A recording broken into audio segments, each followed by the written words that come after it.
খুব সহজেই অল্প উপকরণে চিকেন বলের রেসিপি আজকে বানিয়ে ফেললাম। আপনারাও বানাতে পারবেন অল্প একটু মাংস দিয়ে অনেকগুলো পরিপূর্ণভাবে খেতে পারবে বাচ্চারা। খুবই মজাদার প্রোটিনযুক্ত সুস্বাদু খাবার।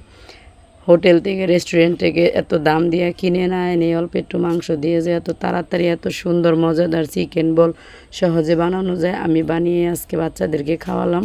তাহলে সবাই সাথেই থাকেন, পাশেই থাকেন, দেখতেই থাকেন। আসসালামু আলাইকুম, কোহিনুর মিনি কিচেন অ্যান্ড ব্লগে সবাই স্বাগতম। সবাই কেমন আছেন? অবশ্যই আল্লাহর রহমতে ভালো আছেন, আমিও ভালো আছি। মুরগির ব্রেস্টের মাংস নিয়ে নিয়েছি টুকরো করে কেটে।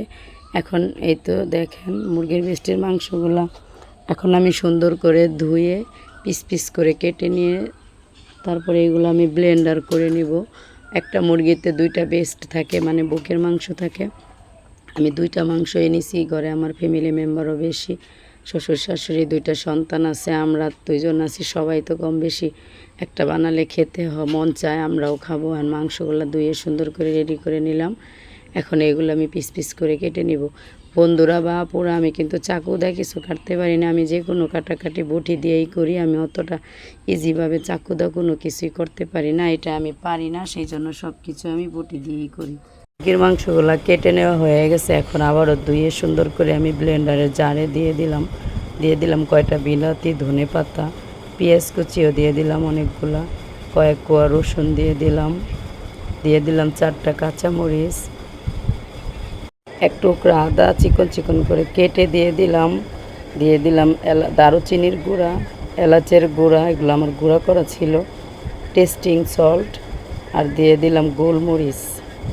এখানে সয়া সসটা আমি আনি নাই, দিয়ে দিলাম লবণ। সয়াসটা ব্লেন্ডার করার পরে সয়া সসটা দিয়ে মেখে নেব।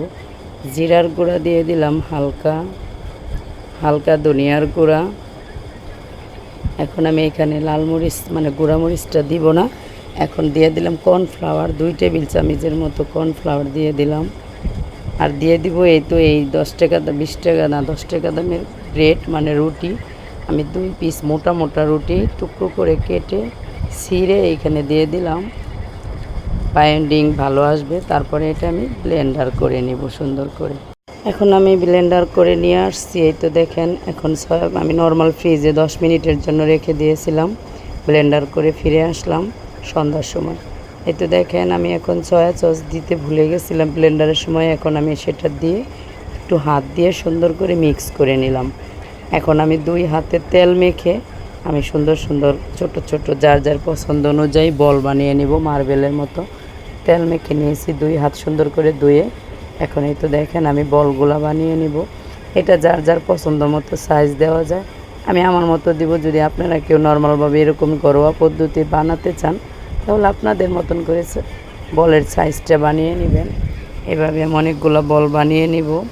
এই তো দেখেন বলগুলো বানিয়ে নিয়েছি। এইভাবে আমার অনেকগুলো বল হয়েছে। এখানে অল্প আরও 1 প্লেট বল হয়েছে বড় প্লেটে।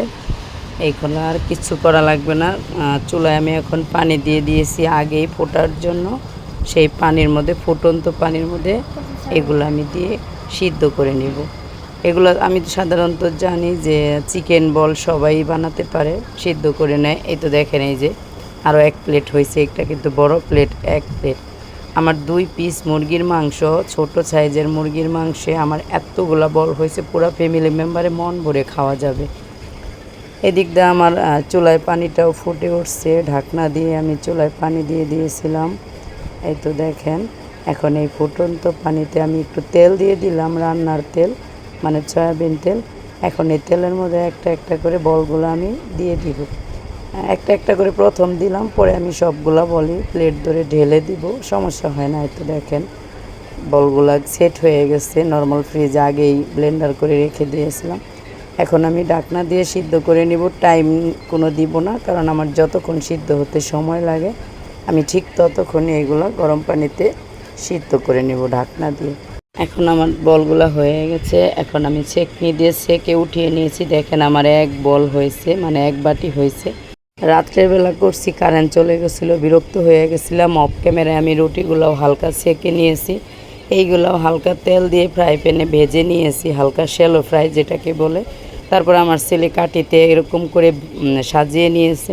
আর কিছু আমি পেঁয়াজ দিয়ে সব রকমের বিরিয়ানির মশলা দিয়ে আদা রসুন বাটা, জিরা বাটা, ধনে বাটা, এলাচ, দারুচিনির গুঁড়া দিয়া এগুলা পেঁয়াজ হালকা করে ভেজে নিয়ে সয়া সস দিয়ে সব কিছু দিয়ে একটা কাঁচা ডিম ভেঙে দিয়ে সুন্দর করে আমি ভুনা করে নিয়েছি।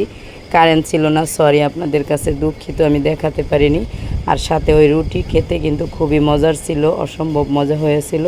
আপনাদের যদি আমার রান্নাটা একটু হলেও ভালো লাগে, প্লিজ চ্যানেলটা সাবস্ক্রাইব করে পাশে থাকবেন, অল নোটিফিকেশনে ক্লিক করে দিবেন, আত্মীয় স্বজন বন্ধু বান্ধবের কাছে শেয়ার করে দিন। প্লিজ চ্যানেলটা সাবস্ক্রাইব করে লাইক দিয়ে পুরো ভিডিওটা দেখবেন।